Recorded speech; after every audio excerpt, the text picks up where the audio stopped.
Anyway, this is Operations Officer Windfall, Seattle, Washington. It's, I don't know, maybe 3 o'clock p.m. Pacific Daylight Time on July 10th, 2013. I just got off the number 3, corner of Jefferson and 9th Avenue. I'm on my way to the Cherry Street Food Bank, and then I'm going to go to St. James Cathedral for their sack lunch if they have any available. It's hard to say. The number 3, of course, is a crowded bus. A lot of people go to Harborview, and of course people live up and around this area.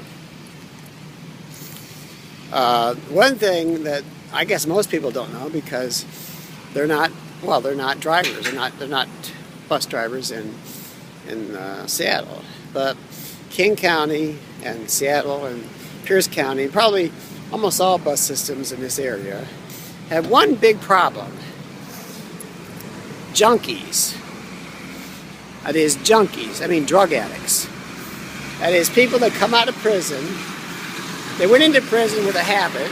They either went in because they raped a child, or murdered their girlfriend, or the father, or the mother, or somebody at a liquor store when they tried to rob it. But anyway, they have a habit.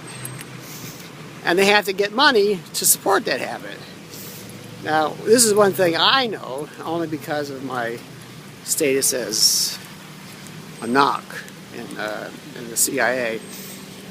The union that governs the metro drivers and other drivers, maybe I think including the Sound Transit drivers, because of the very important nature of maintaining civility on the bus, protecting drivers and passengers, riders, is that they provide to each driver on a semi-annual basis $500 cash.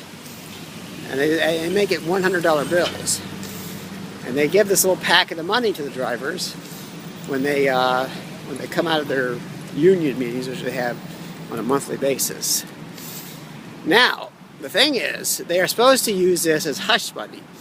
If somebody gets on the bus, shows the driver a gun, says, I'm gonna shoot you, and I'm gonna start shooting passengers unless you give up the money I know you got in your pocket.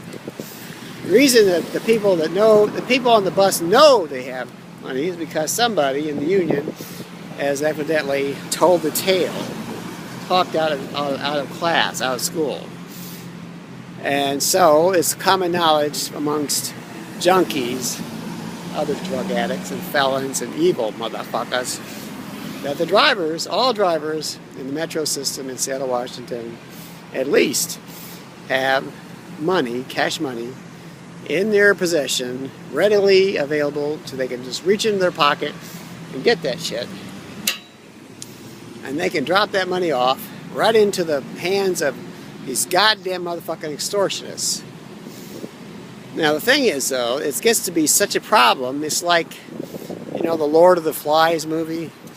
Well, it's just like, these are like flies on a fucking rotting corpse. I mean, really. So all these goddamn flies, these fucking junkies, these motherfuckers, male and female, sometimes not even between, neither male nor female. We're like animals. Yeah, well, pigs. I call them pigs. Well, and sometimes they work in unison. That means they work with other people. And sometimes they have people that come on the bus dressed pretty well.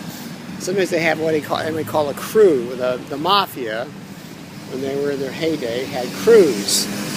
They would go about doing their business, which of course was selling protection to businesses.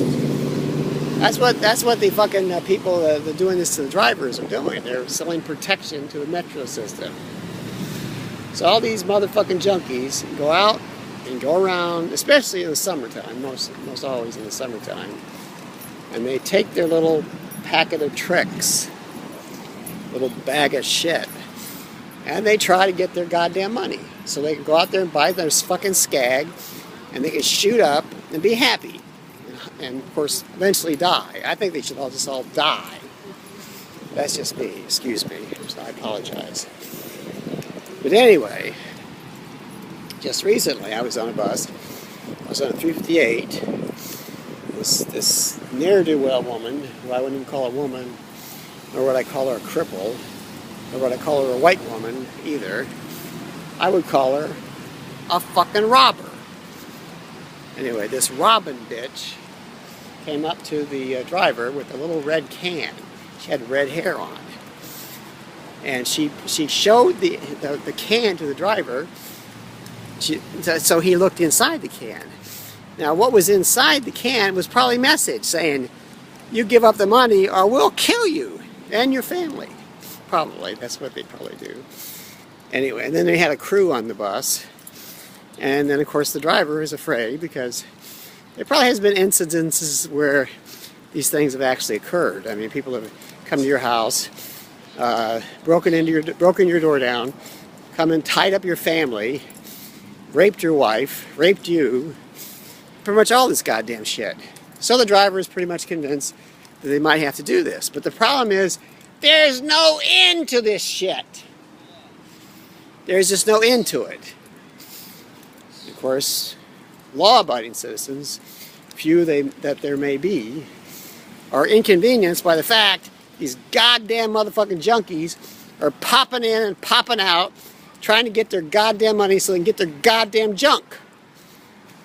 The moral of the story is, my friend, do not allow them to get away with this shit.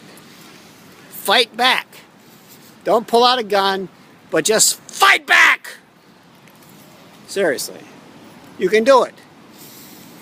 There's a moral involved here. Of course, being the devil, I don't really have much morals, but I do have problems with people robbing other people. Anyway, I'm signing off now. This is Operation Officer Windfall.